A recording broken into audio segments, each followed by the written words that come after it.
Alors, euh, à propos de la lettre qui devait être signée par Theo Franken, mais qui n'a pas été signée par Theo Franken, et j'expliquerai pourquoi plus tard, plus loin dans cette vidéo.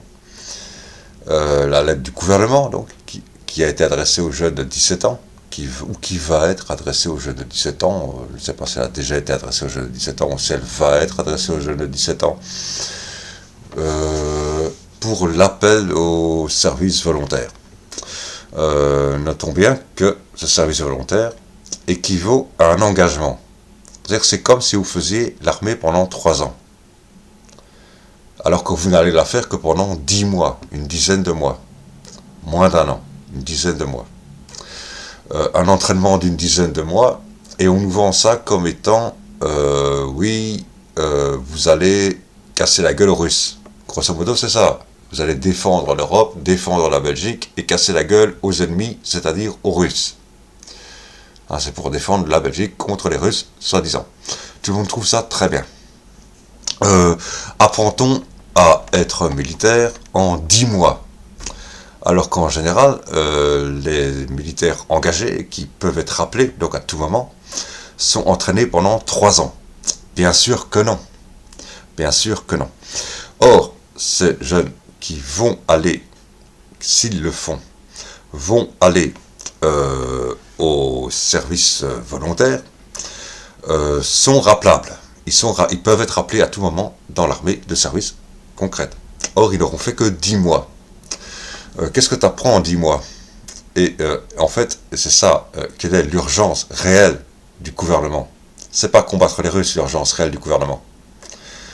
L'urgence réelle du gouvernement est tout à fait autre. En fait, qu'est-ce que tu vas apprendre en 10 mois à l'armée? Tu vas apprendre à être un super CRS. C'est-à-dire meilleur CRS que le bête policier.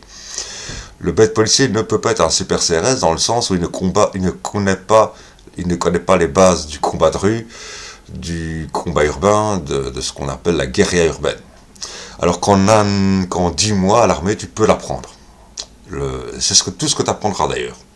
En 10 mois à l'armée, le combat de rue et tout ça, bon voilà. Alors, seront-ils appelés à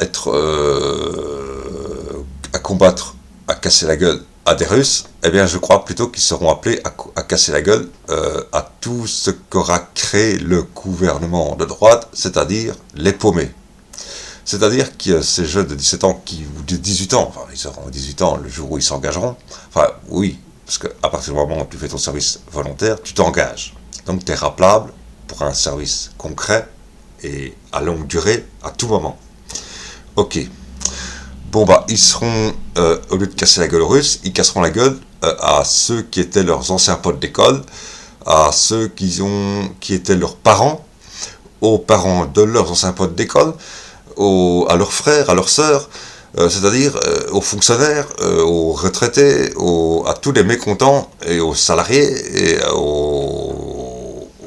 ceux qui se retrouvent SDF, sans domicile fixe, et aux paumés de la Belgique, c'est-à-dire à tous ceux qui menacent d'une manière ou d'une autre le gouvernement de droite, antisocial de droite. Voilà ça à quoi ils vont servir. Au lieu de défendre la Belgique contre la menace russe, ils vont servir à défendre le gouvernement de droite contre la menace des lumpen qu'aura créé la dite droite. C'est la droite elle-même qui va créer l'insécurité sociale. Bon, l'insécurité tout court. Bon. Tu fous des chômeurs à la rue, ils n'ont plus de revenus, qu'est-ce qu'ils font? Ils deviennent délinquants. C'est obligé. La moitié d'entre eux, puisqu'il n'y a pas d'emploi assez pour tout le monde, on le sait. Même les jeunes, on refuse de les engager dans les nouveaux boulots. Alors c'est dire, c'est vraiment de l'emploi pour tout le monde. Non, il n'y a pas d'emploi pour tout le monde. C'est au clair. Simplement, on a trouvé un moyen de faire des économies, c'est environ les chômeurs de longue durée, puis après ce sera les chômeurs de moins longue durée, puis après ce sera tous les chômeurs virés. Bon. Donc ces jeunes de 17 ans vont être amenés à faire service d'ordre dans la zone neutre de Bruxelles, là où se trouve le Parlement, les ministères, avenue de la Régence, où se trouvent d'autres ministères, au bureau de l'ONEM, au CPS, ils seront amenés à faire de la sécurité là, dans les maisons communales, au CPS, des petites villes, ou des petites communes, ou des grandes communes, plus ou moins grandes communes, pour là, bon voilà. C'est à ça qu'ils vont être à servir. Il ne faut pas s'imaginer que ça va servir à combattre les méchants russes, etc., etc., etc. Ça, c'est ce qu'on nous vend. Ça, c'est ce qu'on nous vend. Bon. Donc, je dis... non, parce que j'entendais une histoire assez marrante sur Classique 21 aujourd'hui, voilà, le moment M, comme ils appellent ça. Bon, je ne savais pas ce que c'était, en fait. Et ça parlait d'une mobilisation sous Tony Blair, etc., etc., de l'armée anglaise, enfin des Anglais, pour supporter les Américains et les Alliés bon, dans leur guerre au Moyen-Orient, j'imagine. Hein, j'imagine, j'ai coupé direct parce que je me suis dit c'est facile de réécrire l'histoire après coup, mais on l'écrit pas sur le moment. Là, il parlait de gens, donc de jeunes qui manifestaient avec des pancartes Not in my name contre la mobilisation générale, enfin pas générale, mais l'appel à la mobilisation pour soutenir les alliés américains dans leur guerre au Moyen-Orient et au Proche-Orient, voilà. Je dis c'est facile de réécrire l'histoire après coup, sur le moment on l'écrit jamais. Manifestement on l'écrit mal sur le moment, parce que je ne vois personne manifester avec des pancartes écrit dessus Not in my name, pas en mon nom, contre cette fameuse lettre du gouvernement belge aux 17 ans, aux jeunes de 17 ans, les appelant à rejoindre l'armée. Non mais attention, parce qu'en faisant ce service volontaire, ils deviennent mobilisables, tout comme ceux qui ont fait 3 ans d'armée. Or, ils n'en auront fait que 10 mois. Qu'est-ce qu'ils peuvent être en 10 mois? Super CRS, c'est tout. Rien d'autre. Donc, voilà. Alors, pourquoi Theo Franken n'a pas signé cette lettre? En prévision du jour où le gouvernement redevienne à gauche. Bah oui, parce que si Theo Franken signait la lettre, il prenait la responsabilité de cette mobilisation. Un homme qui prend une responsabilité, ça peut se traduire en justice. Donc Theo Franken se dit, je ne signe pas cette lettre émane du gouvernement, et en disant cette lettre émane du gouvernement, même pas du Premier ministre, du gouvernement, c'est-à-dire non seulement les ministres, mais en plus les parlementaires. Alors, c'est ça le gouvernement, c'est les ministres plus le Parlement.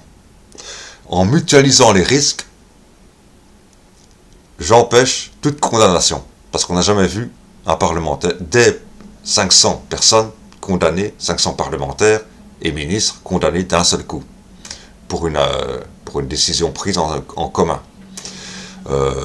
Même lors de la Seconde Guerre mondiale, lors de la libération, on n'a pas condamné les députés de la collaboration, du gouvernement collaborationniste. Ils ont pu se représenter sous le gouvernement de la libération, et voilà. Qui on a condamné lors de la libération de la Belgique contre les nazis, ça a été le Premier ministre et le roi. Le roi et le Premier ministre collaborationnistes. Ça n'a pas été les parlementaires, l'ensemble des parlementaires qui faisaient fonctionner la Belgique pendant la collaboration, et donc étaient collaborateurs eux aussi, mais ils n'ont pas été condamnés. Et donc c'est pour ça que Theo Franken a refusé de signer cette lettre, finalement s'est dit non, je ne signerai pas cette lettre. C'est pas parce qu'on a réclamé ou quoi, mais c'est qu'il s'est dit, attention, si on réclame déjà maintenant, qu'est-ce qu'on va dire après plus tard, je risque la justice finalement. Et en mutualisant les risques, eh bien j'évite tout problème.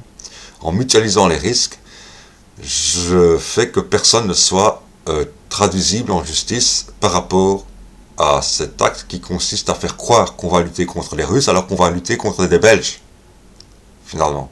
C'est ça. On fait croire aux jeunes qu'ils vont lutter contre des Russes et défendre la Belgique, alors qu'en fait, ils vont défendre un gouvernement de droite en luttant contre des Belges. Voilà. Mais bon. Il y aura toujours des cons pour suivre. Voilà. Et il faut bien des fachos partout.